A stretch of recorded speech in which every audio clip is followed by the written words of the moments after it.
Welcome to the Deep Dive. Today, we're tackling a topic right at the heart of our well-being as we navigate our senior years. Keeping that ticker in top shape. Yeah. It really becomes a central focus, doesn't it? And to guide us through the essentials, we've got some really valuable material to unpack today. Exactly. We've looked into a very insightful YouTube discussion with a heart surgeon and also a sort of streamlined script that really emphasizes the crucial habits. Right. Think of it as getting the distilled wisdom without you having to sift through everything. Our mission today is, well, straightforward but so important.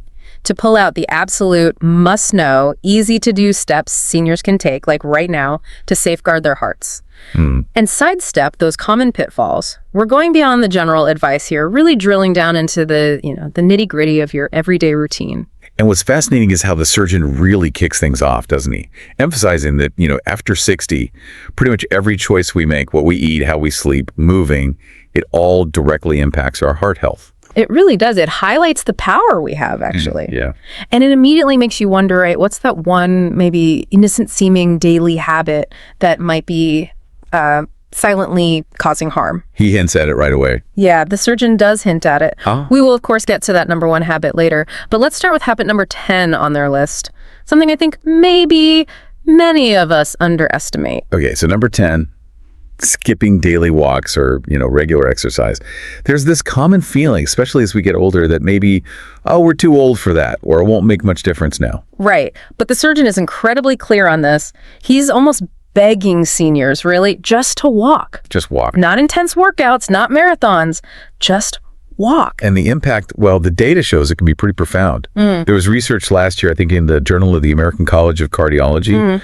It really highlighted this. Just 30 minutes of walking each day can cut your risk of a heart attack by nearly 50%. 50%. That's huge for just walking. It's a massive return on, a pretty small investment of time. It really is. And when you think about why walking is so good, it just makes sense, doesn't it? It gets the blood flowing better. Right. Keeps the pipes clear, so to speak. Exactly. Helps prevent those arteries clogging up. Plus, it actually strengthens the heart muscle itself. Makes it more efficient. Yeah. And helps lower blood pressure, too. And the benefits don't stop there, do they? Better blood flow means more oxygen to the brain. Which is vital for thinking clearly. And it's a great stress reliever, naturally. Yeah. And helps manage weight, blood sugar, cholesterol. All key things for heart health. Definitely. So it doesn't have to be this monumental task. The advice is quite manageable. Maybe 15 minutes in the morning, 15 in the evening. Totally achievable for most people, yeah. It feels like something you can actually stick with. Absolutely.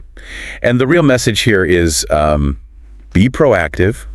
Don't wait for symptoms. Start now. Build that foundation now for your future heart health. Okay, so moving on to habit number 9. This is one I know I need to watch. Eating too much salt. And it's not just the salt shaker, is it? Oh, that's such a crucial point. We focus on the shaker, but actually, most of the sodium we eat is kind of hidden. Hidden where? Well, think about canned soups, bread, even everyday bread sauces, pickles, crisps, processed meals.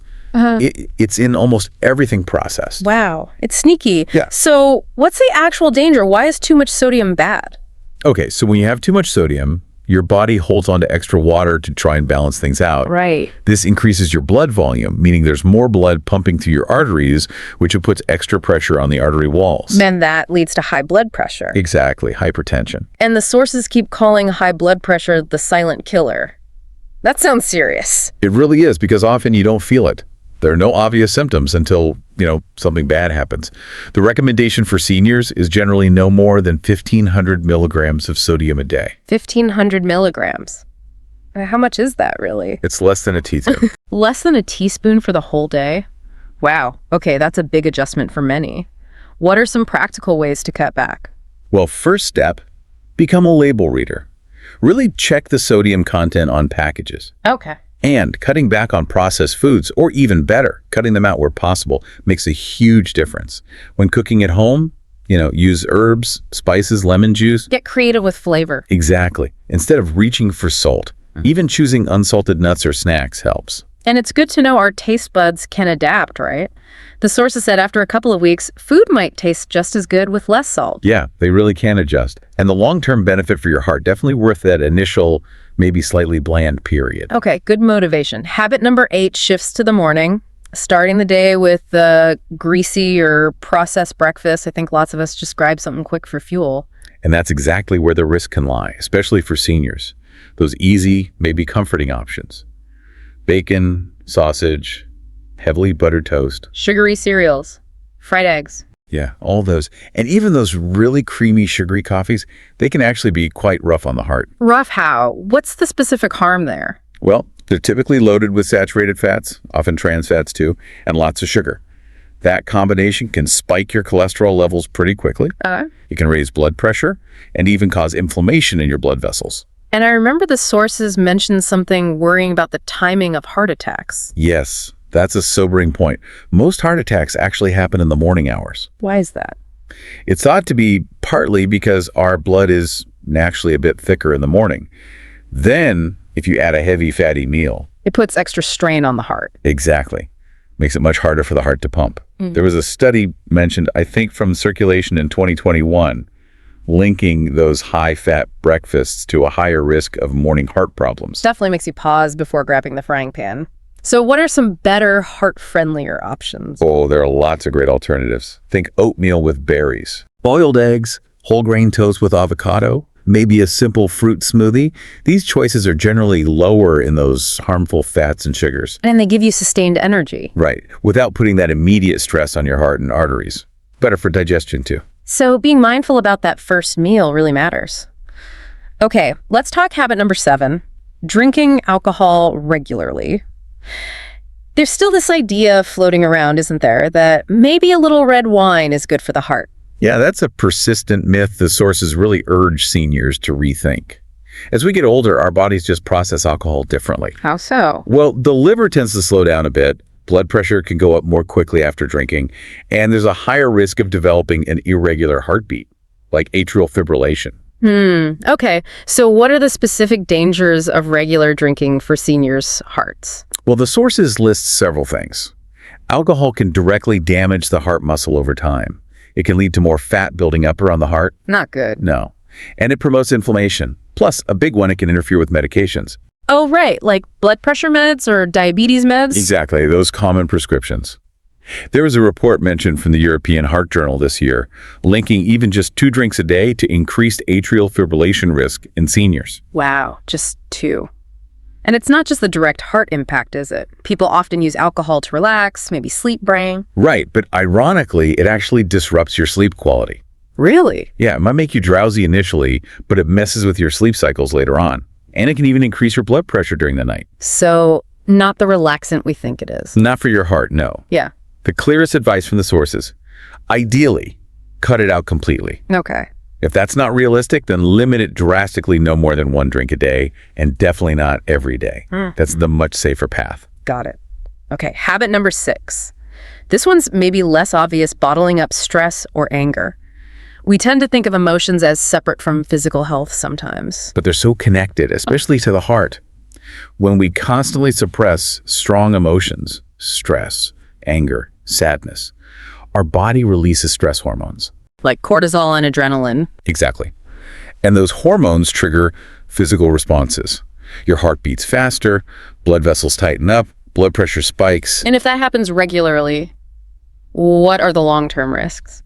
Over time, this chronic emotional tension significantly increases the risk of really serious things. Heart attacks, strokes, even sudden cardiac death. Wow. There was a study mentioned, Psychosomatic Medicine in 2023, linking chronic stress directly to more heart attacks in seniors. The surgeon even shared an observation What was that? that some patients follow perfect diets, exercise, do everything else right, but still develop heart disease. And often it seems linked to ongoing emotional pressure. So keeping it all inside isn't strength, it's actually potentially harmful for the heart. Very much so. What are some healthier ways, then, for seniors to manage stress and difficult emotions? The sources suggest lots of practical things. Talking to someone you trust, a friend, family member. No. Yes. Joining a senior group for social support. Trying meditation or mindfulness, even just 10 minutes a day. Deep breathing exercises can be really effective. Or journaling. Writing it out. Yeah, just getting it out of your system. The link is real. Yeah. Your heart really does feel what your mind is holding on to. Your heart feels what your mind holds. That's powerful. Okay, habit number 5, ignoring sleep apnea or loud snoring. This can seem like just an annoyance, right? Yeah. Especially for a partner. It's easy to dismiss it, yeah. Okay. But the sources stress that loud, consistent snoring can actually be a sign the heart is struggling. It could indicate sleep apnea. And sleep apnea is when you stop breathing periodically during sleep. Exactly. Repeated pauses in breathing. It affects millions of seniors, and many don't even know they have it. What are the dangers of that for the heart? Well, those pauses mean your oxygen levels drop, your sleep gets fragmented, and long-term, this puts a real strain on the heart. Leading to damage. Yes. There was research mentioned, Journal of Clinical Sleep Medicine, 2022, linking sleep apnea to a higher stroke risk in older adults. And sometimes the symptoms are subtle, like just feeling really tired during the day, morning headaches, maybe memory problems. Things you might blame on just getting older. Precisely. The surgeon actually mentioned always asking patients about snoring. Why is it so key from a heart perspective? Because sleep apnea significantly raises the risk for high blood pressure, irregular heartbeat, stroke, and even sudden cardiac death. That's a serious list. So if your partner mentions loud snoring, gasping, pauses in breathing, definitely get it checked out. The sources say the test is often just a simple overnight study. and there are treatments, right? Yes, thankfully. Things like CPAP machines or special mouthpieces can be very effective. They manage the apnea, which protects the heart. Good quality sleep is really restorative. Absolutely critical for the heart to repair itself. Ignoring snoring could mean your heart isn't getting the rest and oxygen it needs overnight. Okay, habit number 4. This is one we know is bad, but it bears repeating, especially for seniors. Smoking or inhaling secondhand smoke. Absolutely. We all know smoking is dangerous, but for seniors whose blood vessels might already be a bit more fragile, the risk is even higher. How does it damage the arteries directly? Smoking directly harms the lining of the arteries. It causes inflammation, and it massively speeds up the buildup of plaque. Clogging them up faster. Exactly. Leading to narrowed arteries, higher heart attack risk. And it's not just heavy smoking, right? The sources were clear about even occasional cigarettes or just being around smoke. That's right. Even one cigarette or regular exposure to secondhand smoke. It's dangerous. A 2023 report from the American Heart Association highlighted how secondhand smoke significantly raises heart disease risk, even in non-smokers. So there's really no safe level. None at all. And don't fall for the idea that light cigarettes or vaping are safer. They still carry major risks for your heart and lungs. But there is good news here, isn't there? Even for long-term smokers. Yes, absolutely. Quitting at any age makes a difference. Even after smoking for decades, your body starts to heal. Your risk starts dropping within months of quitting. That's incredibly encouraging. It really is. The sources strongly suggest talking to your doctor, maybe joining a support group, or using things like nicotine patches to help you quit successfully. It's never too late. Great message. Okay, habit number 3 takes us back to nighttime. Using phones or watching TV late at night seems so normal, so harmless. Incredibly common, right? But the sources point out a surprisingly negative impact on heart health. It's mainly about the blue light from those screens. What does the blue light do? It interferes with melatonin production. Melatonin is the hormone that tells your body it's time to sleep. So it disrupts your sleep cycle. Exactly. And poor sleep, as we've touched on, is linked to problems like higher blood pressure at night, insulin resistance, and just general strain on the heart. Is there specific evidence linking poor sleep and heart issues in seniors? Yes. A 2022 study in the journal Sleep found a connection between poor sleep quality and a higher risk of atrial fibrillation in seniors. Okay. And it's not just the light, is it? It's the content, too. Right. Engaging with news, social media, even exciting TV shows. It can keep your mind buzzing, raise stress hormones, keep your heart rate up when it should be winding down. So that late night scroll is doing more harm than good? What's the advice? A digital curfew.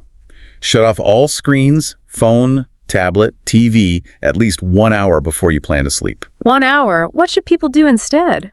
Relaxing things. Read a real book, listen to calm music, maybe do some gentle stretching. Give your mind and body, and especially your heart, a chance to transition into rest mode. Nighttime is healing time for the heart. Okay, number 2 brings us back to food. Eating fast food or fried snacks frequently.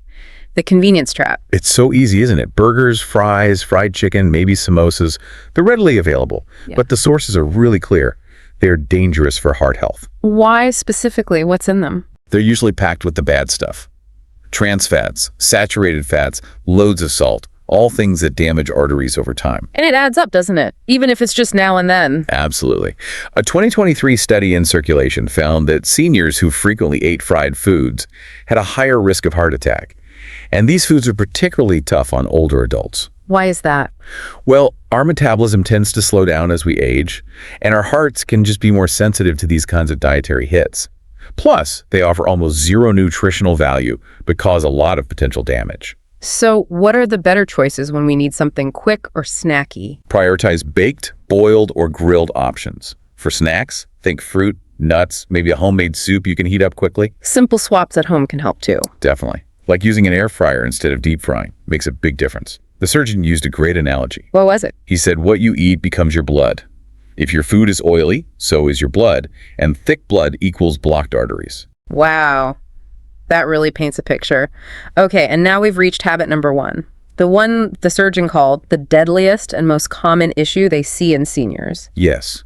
Number 1 is ignoring high blood pressure Right. or skipping your blood pressure medications. This sounds critically important. It absolutely is. We've mentioned high blood pressure as the silent killer because you often don't feel it. Right. No symptoms. So people might feel fine and think, oh, I don't need this medication anymore. Or maybe they forget or worry about side effects.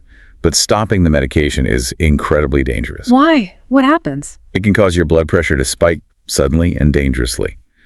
The sources mentioned a 2024 Lancet study showing increased stroke risk in seniors with uncontrolled blood pressure. So stopping meds can directly lead to stroke. It significantly increases the risk, yes.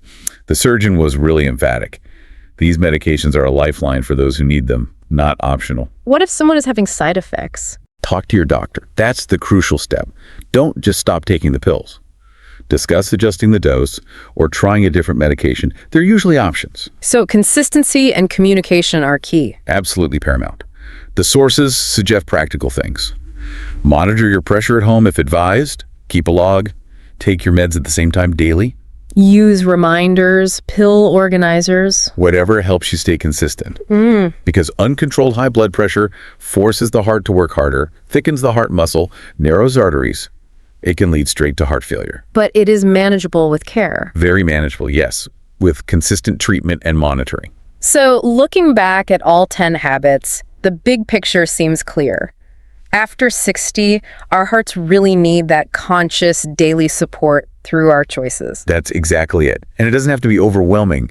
The sources suggest maybe just picking one habit to focus on first. The one that resonates most, perhaps. Yeah, or the one that feels like the biggest challenge you want to tackle. And it's about progress, not perfection, right? Small, consistent changes. That's the key. Consistency over perfection.